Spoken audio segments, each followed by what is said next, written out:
ایک مرتبہ حضرت امیر معاویہ کے پاس گئے تو امیر معاویہ رضی اللہ عنہ چونکہ حاکم تھے، ان کے دربار میں ایک آدمی آیا اور اس نے امام حسن سے کہا کہ امام، میرے پاس بہت دولت ہے، میرے پاس بہت دولت ہے اور بہت کچھ ہے، مگر مجھے اولاد نہیں ہے، کوئی وظیفہ بتا دیجئے تاکہ اللہ مجھے اولاد دے دے۔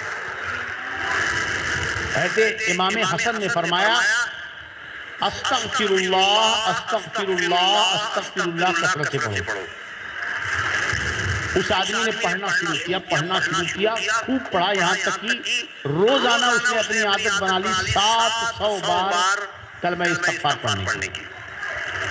کچھ دنوں کے بعد خبر ملی کہ اسے اللہ نے ایک خوبصورت تندرست بیٹا عطا فرمایا۔ تو جب یہ بات امیر معاویہ کو پتہ چلی تو امیر معاویہ رضی اللہ عنہ نے اس آدمی سے کہا بیوقوف، امام سے یہ بھی پوچھ لیا ہوتا کہ وظیفہ آپ نے بتایا کہاں سے؟ تو دوبارہ جب امام حسن گئے تو اس نے پوچھا حضور آپ نے وظیفہ کہاں سے بتایا؟ تو کہا یہ وظیفہ قرآن میں اللہ نے بتایا۔ حضرت نوح کی قوم جب برائی کرنے لگی تو اللہ نے 20 سال تک عذاب ایسا ڈالا کہ بارش نہیں ہو رہی تھی، گھر میں برکت اٹھ گئی، ہر بیمار مصیبت، بیمار، تکلیف، کاروبار بند، بارش نہیں، کھیتی نہیں، جانور مرنے لگے اور کسی کو اولاد نہیں۔ کتنے سال تک؟ 20 سال تک۔ تب بھی حضرت نوح علیہ السلام نے کہا کہ دیکھو توبہ کرو، استغفار کرو، میں تمہیں وظیفہ بتاتا ہوں، تم ایمان لے آؤ اور استغفار کرو، اللہ ساری بلا دور دے گا، بارش بھی اتارے گا، استغفار کرو گے، اولاد دے گا، طاقت دے گا، روزی میں برکت دے گا، گھر کی بلا مصیبت کو دور کر دے گا۔ اب یہ جو ذکر ہو رہا ہے، دنیا میں بہت سارے لوگ ہیں جو کہاں کہاں مست ہوں گے، یہ اللہ کا شکر ہی تو ہے کہ ہم کو توفیق ملی ہے نا۔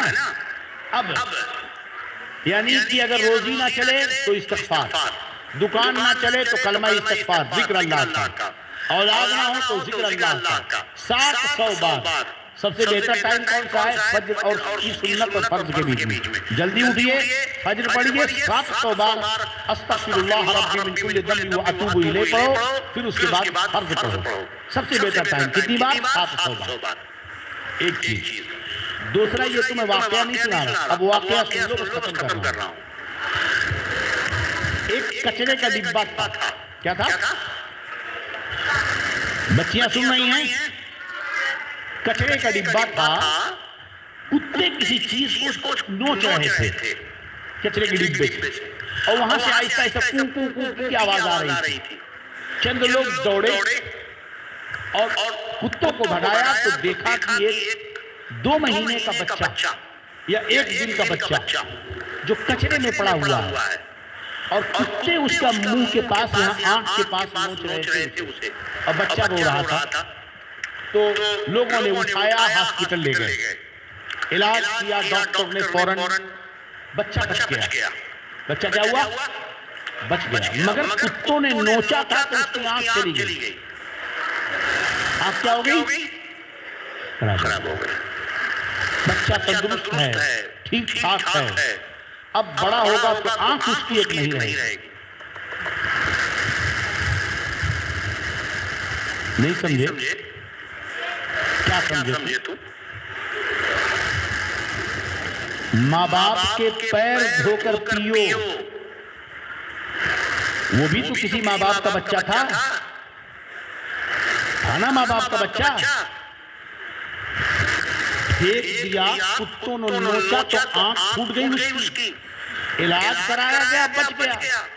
پتا چلا کہ تم مرنا بھی چاہو گے، اللہ نہیں چاہے گا تو مر نہیں سکتے۔ نہیں سمجھے؟ تم مرنا بھی چاہو گے، اللہ نہیں چاہے گا تو مر۔ اور ماں باپ کا احسان مانو کہ تمہیں گود سے لگا کر دن رات مر کر خود بیمار ہو کر تمہاری آنکھ بچائی ہے، کاجل لگا کر، سرما لگا کر، تمہارے سر کے بال سنوارے ہیں، تمہارے ہاتھ کو مضبوط کیا دودھ پلا کر۔ بات سمجھ میں آ رہی کہ نہیں؟ ورنہ خود سے بڑے نہیں ہوئے ہو۔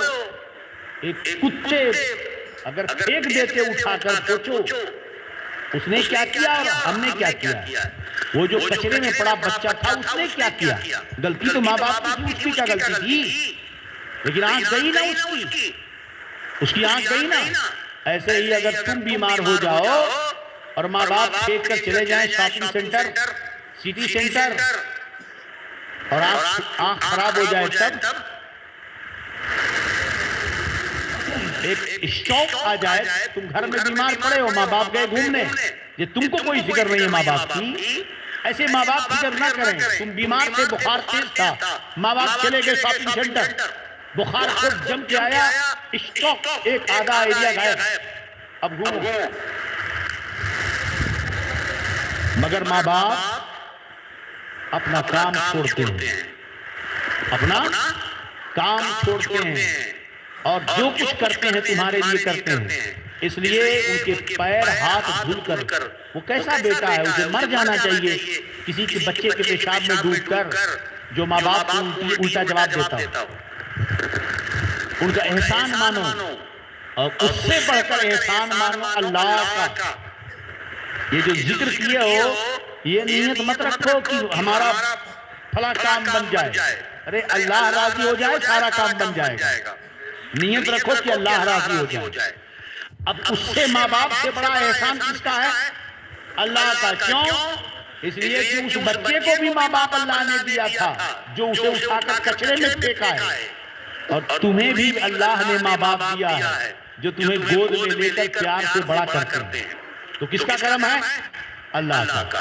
تو ماں باپ کو بھی اللہ کا احسان ماننا چاہیے، اور ہمیں بھی اللہ کا احسان ماننا چاہیے۔ یہ جب میں واقعہ پڑھا نا، تو مجھے آج کے نوجوانوں کو، نوجوان بچے ہوں چاہے بچیاں ہوں، بڑے بیٹے ہوں چاہے بیٹیاں ہوں، ان کی جو حرکت ہے، افسوس ہوتا ہے۔ ہم لوگ اس عمر کے ہو گئے، لیکن اپنے باپ کے سامنے بولنے کی ہمت نہیں ہوتی ہے۔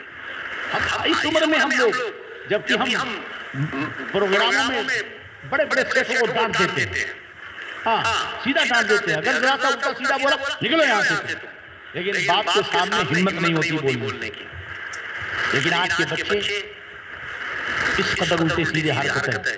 مسئلہ یہ ہے کہ ہمارے غلطیاں انہی کی نہیں ہیں، غلطیاں ہماری بھی ہیں، اس لیے ہمیں بھی اپنی اصلاح کرنی ہے۔ ہم انہیں دین کا ماحول نہیں دیتے ہیں۔